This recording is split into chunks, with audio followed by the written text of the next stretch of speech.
اور باقاعدہ تحریک انصاف کا نام لکھ کے لکھا کہ وہ کارکنان جو پرامن احتجاج تک محدود تھے، حیران تھے کہ آپ جماعت اسلامی کے آپ کیوں آئے ہیں ان کے ساتھ.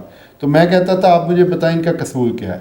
اس دوران میں ہمیں بھی نامعلوم لوگوں کی کالز آئیں مجھے، انہوں نے کہا جی آپ تو جماعت اسلامی کے، آپ کو کیا پڑی ہے، وہ تو بڑے گندے لوگ ہیں. پسند ناپسند یا اپنی ذاتی اغراض کی بنیاد پہ یہ کریک ڈاؤن کرنا یہ قطعاً قابل قبول نہیں تھا. پاکستان اور دنیا بھر میں لاکھوں زندہ دلوں اور جاگتی آنکھوں کو صوبہ ٹی وی کے ساتھ کنزہ وحید کا سلام. کہتے ہیں ڈر کے آگے جیت ہے. پاکستان تحریک انصاف کے ورکرز کے لیے مفت کیس لڑنے والے انسان سے. جی سر، السلام علیکم. وعلیکم السلام ورحمۃ اللہ. سر آپ کا نام کیا ہے؟ وقاص احمد بٹ میرا نام ہے، اور اس وقت جماعت اسلامی پنجاب وسطی کے نائب امیر کی ذمہ داری ہے، اور ساتھ میں پنجاب کے جو سیاسی اور انتخابی کمیٹی ہے اس کا صدر بھی ہوں. سر آپ کو کس چیز نے موٹیویٹ کیا پی ٹی آئی ورکرز کے لیے کیس لڑنے پر؟ جو ہی یہ پی ٹی آئی کے ورکرز پہ کریک ڈاؤن ہوا تو میں نے محسوس کیا کہ چلیں اگر تو یہ بات محدود ہوتی ان لوگوں تک جنہوں نے واقعی کوئی بڑا سیویئر قسم کا وائلنس کیا ہے، جس کو آپ دہشت گردی یا تخریب کا بھی قرار دے سکتے ہیں، پھر تو چلیں برداشت کیا جا سکتا تھا. لیکن اس کی آڑ میں ایک سیاسی جماعت کے کارکنان کو وہ وکٹیمائز کیا جا رہا ہے تاکہ ان کو خوف زدہ کیا جا سکے، اس پارٹی کو جو ہے وہ گھٹنے کے نیچے لگایا جا سکے. یہ چونکہ ہمارا ملک جو ہے، ہمارا آئین جو ہے وہ ایک جمہوری روایات کا حامل ہے، اور ہر فرد کو اپنی بات کرنے کا، اپنی پسند کی پارٹی کو اختیار کرنے کا حق حاصل ہے. اور آپ نے اگر کسی پارٹی کو آؤٹ کرنا ہے تو اس کے لیے ضروری ہے کہ آپ کو الیکشن پروسیس میں آنا پڑے گا. لیکن ایک پسند ناپسند یا اپنی ذاتی اغراض کی بنیاد پہ یہ کریک ڈاؤن کرنا یہ قطعاً قابل قبول نہیں تھا. آج بلا شبہ یہ تحریک انصاف کے لوگ اس کے سامنا کر رہے تھے، لیکن اگر یہ روایت چل پڑتی تو اس سے کوئی بھی محفوظ نہ رہتا. ایون کہ کل کو نواز شریف کے کارکن ہوں، جماعت اسلامی کے کارکن ہوں، سب کو حق ہے کہ وہ پرامن جد و جہد کریں، اس ملک میں سیاسی جد و جہد کریں. تو پھر میں نے محسوس کیا کہ جب بالکل خاموشی تھی، خود اس پارٹی کے جو سابق ایم پی اور ایم این اے تھے اور ان کے ٹکٹ ہولڈر تھے وہ بھی انڈر گراؤنڈ ہو گئے تھے اور کئی پریس کانفرنسیں کر رہے تھے اور کارکنان کا کوئی پرسان حال نہیں تھا، تو میں نے سوچا کہ خوف کے اس بت کو توڑنا چاہیے، خوف کی اس فضا کو ختم کرنا چاہیے.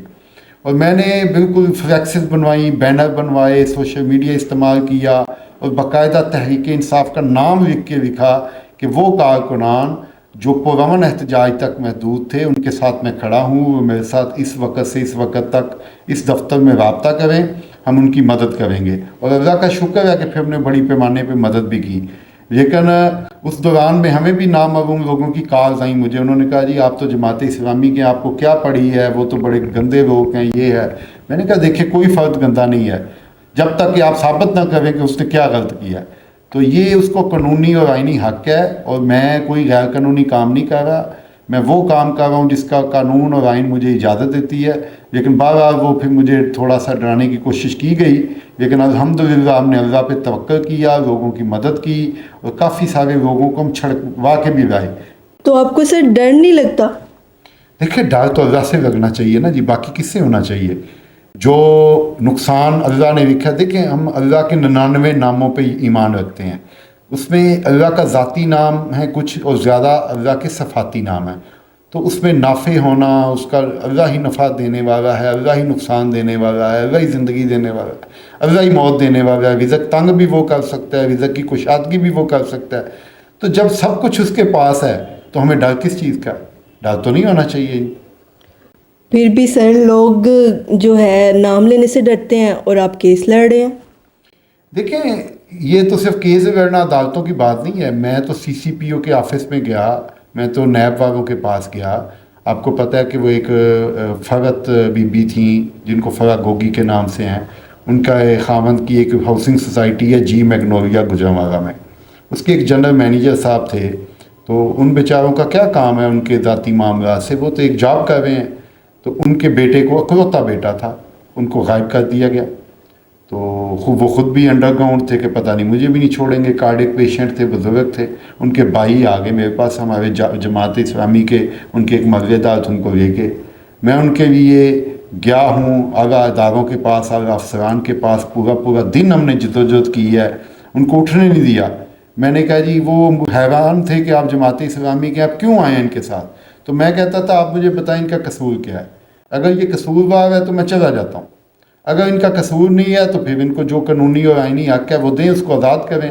بالآخر وہ بچہ بھی واپس آیا۔ اظہر مشوانی صاحب عمران خان صاحب کے فوکل پرسن تھے، ان کے والد صاحب کو، ان کے بھائی کو اغوا کر لیا گیا کہ اظہر مشوانی منظر عام پہ آئیں، تو ہم نے جو ہو سکا ان کے والد صاحب کی حد تک ہم ظاہر ہے کامیاب بھی ہوئے، لیکن ظاہر ان کے بھائی کی حد تک ہم نہیں ہو سکے، لیکن ہم نے کوشش کی ہے ان کے لیے بھی۔ اس میں ظاہر ان کی شرط تھی کہ بھائی کو چھوڑیں گے تب جب مشوانی صاحب وہ اظہر مشوانی خود پیش ہوں گے۔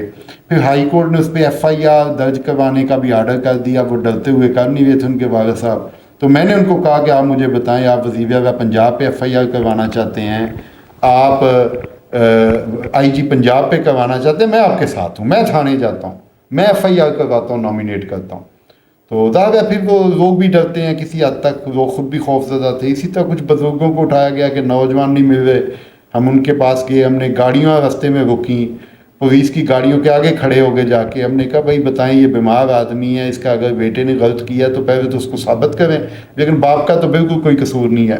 تو دیکھیں جب انسان نکلتا ہے، جب 100% کام نہیں ہوتے، جب آپ نکل پڑتے ہیں تو پھر کو 50%، 70%، 80%، اور ہمیں تو اپنی اسائنمنٹس میں 80% سکسیس ملی ہے۔ جو نہیں مل سکی اس میں میں سمجھتا ہوں کہ وغیرہ اور خود جو وکٹم تھے ان کے خوف تھا، وہ خود جرأت نہیں کر رہے تھے۔ جب ہم ان کو کہتے تھے کہ آؤ فلاں جگہ چلیں تو وہ ڈر جاتے تھے کہ پتہ نہیں کیا ہو جائے گا، وہ پھر آتے ہی نہیں تھے۔ پر اب ہم تو ہر حال میں ہر سطح پہ جانے پہ، جو قانون اور آئین کے دائرے میں تھے، جانے پہ تیار تھے اور گئے بھی ہیں۔ کبھی کسی سے فیس لی؟ نہیں، کبھی بھی نہیں، فیس نہیں لی۔ اچھا پہلی بات ہے کہ میں نے دیکھیں میں نے اس کو عدالتوں میں جنگ لڑنے کی کسی نے دینے کی کوشش کی ہو؟ نہیں نہ، کیونکہ میں نے پہلے ہی جو ہماری ایڈورٹائزمنٹ ہم نے کی، لوگوں کو بتایا، بینر لگائے، اس میں لکھا ہوا تھا کہ مفت قانونی امداد۔ ٹھیک ہے، دعوے قانونی امداد سے مطلب یہ نہیں تھا صرف کہ عدالت میں، قانونی کا مطلب یہ ہے کہ جس کی بھی قانون اجازت دیتا ہے، قانون کے دائرے میں، وہ تھانے میں جانا پڑے، وہ نیب کے دفتر جانا پڑے، وہ کسی ایجنسی کے دفتر جانا پڑے۔ ظاہر ہم نے کوئی لڑائی کرنے تو نہیں جانا، ہم پرامن لوگ ہیں، ہم تو ریکویسٹ کرتے ہیں، پھر ان سے آرگومنٹ کرتے ہیں کہ بھائی بتائیں، اللہ کا واسطہ دیتے ہیں۔ اور پھر ظاہر ہے یہ بھی ایک بات تھی کہ جماعت اسلامی کے ساتھ ہونے سے ان پہ ایک روب بھی آتا تھا کہ پی ٹی آئی تو چلے، وہ تو شور مچا ہی رہی ہے، تو یہ نہ ہو کہ یہ جماعت اسلامی والے بھی جو ہیں وہ اگر اس چیز میں ہم نے ان کی بات نہ مانی یا یہ ایک ایشو بنانے کی کوشش کی تو یہ ایک پارٹی کی بجائے 2 پارٹیاں جو ہیں وہ پھر اس موومنٹ میں ہوں گی۔ اور ہمارا ان کو پتہ بھی ہے، کیونکہ دیکھیں ہماری پارٹی اس بیانیے پہ اکٹھی نہیں ہوئی تھی کہ ہماری اوپر بات ہو گئی ہے اور اوپر ہماری فوج کے ساتھ سیٹنگ ہے، اور ہم نے اس لیے کوئی ایکٹیویٹیز اکٹھے نہیں کیے تھے کہ جو خوف کا معاملہ آتا تو دوڑ جاتے۔ نو ڈاؤٹ کہ پی ٹی آئی کے کارکنان کی بڑی عظیمت ہے، انہوں نے بڑی کمٹمنٹ کے ساتھ، لیکن وہ بے لوث ہے، ان بیچاروں نے نہ ٹکٹیں لی ہیں نہ ٹکٹوں کی آئے تھے۔ آپ نے دیکھا ہے جو وزیر اعلیٰ بنے، جو وزیر داخلہ بنے، جو وزیر خزانہ بنے، جو وہ پنچھی تھے، فصلی بٹیرے تھے، وہ آئے اور سب سے زیادہ انجوائے بھی انہوں نے کیا۔ وزیر اعظم کے بعد سب سے زیادہ وزارت اعلیٰ کے اختیار ہیں، آپ محمود جان کو دیکھ رہے ہیں، پرویز خٹک کو دیکھ رہے ہیں، عثمان بزدار کو دیکھ رہے ہیں، سب سے اہم عہدوں پہ یہ تھے، سب بھاگ گئے ہیں۔ اور اصل میں یہ ہے کہ یہ اس بیانیے پہ اکٹھے ہوئے تھے کہ ہماری سیٹنگ ہو گئی ہے فوج کے ساتھ، اسٹیبلشمنٹ کے ساتھ، اب باری ہمیں۔ اس لیے جو اس بیانیے پہ لوگ اکٹھے کیے جاتے ہیں وہ کبھی عظیمت کا رستہ اختیار نہیں کرتے۔ جماعت اسلامی کا کارکن جو بھی بنتا ہے میرے سمیت، اس کو یہ بتایا جاتا ہے کہ اپنے اللہ کی رضا کے لیے جد و جہد کرنی ہے۔ ہو سکتا ہے اقتدار آپ کو پوری زندگی نہ ملے، لیکن آپ نے اپنے اصول کو نہیں چھوڑنا، اپنے ضمیر کو نہیں چھوڑنا، اور اللہ کے جو ہدایت ہے اور اس کے راستے میں جد و جہد ہے اس کو نہیں چھوڑنا۔ چونکہ ہم تو اقتدار کے لیے نہیں آتے، ہم تو اللہ سے ریوارڈ کے لیے آتے ہیں، تو اس لیے ہمیں تو اس میں کوئی مسئلہ نہیں ہے، یہ ان کو بھی پتہ ہے۔ اسی لیے انہوں نے کبھی ہمارے ساتھ جو ہے نا وہ اس طرح کا ایڈونچر اس جد و جہد میں میرے ساتھ تو کرنے کی کوشش نہیں کی۔ یعنی ڈرتے ہیں جماعت اسلامی سے؟ نہیں، دیکھیں اس وقت یہ تھا نا، شاید وہ یہ چاہتے تھے کہ ہم ایک وقت میں 2 محاذ نہ کھولیں، ادروائز تو آپ کو پتہ ہے پاکستان میں سب سے پہلی جو ملٹری کورٹ نے سزائے موت سنائی تھی کسی شخصیت کو، وہ مولانا مودودی رحمۃ اللہ علیہ تھے، جو جماعت اسلامی کے بانی تھے۔ 1956 میں غالباً سب سے پہلے ان کو سزائے موصول. وہ الگ بات ہے کہ بعد میں وہ اپیل میں جا کے عمر قید میں بدلی اور عمر قید کے بعد پھر جب سپریم کورٹ نے اس کو کالعدم قرار دیا فوجی عدالتوں کو تو وہ سزائیں بھی ختم ہوئیں. لیکن ہم سب سے پہلے وکٹم ہیں. آپ کو پتہ ہے سب سے پہلے پاکستان میں جس پارٹی کو غیر قانونی ایلیگل قرار دے کے بین کیا گیا تھا وہ جماعت اسلامی تھی ایوب خان کے دور میں. ابھی تو ظاہر ہے دوسری پارٹیوں نے تو یہ دور دیکھے نہیں ہے. وہ وقت تھا جب میاں طفیل محمد صاحب مولانا مودودی سمیت پوری ہماری قیادت کو اندر کیا گیا. ہم نے خود پرویز مشرف کے دور میں، بھٹو کے دور میں، یحییٰ کے دور میں یہ ساری مشکلات دیکھی ہیں.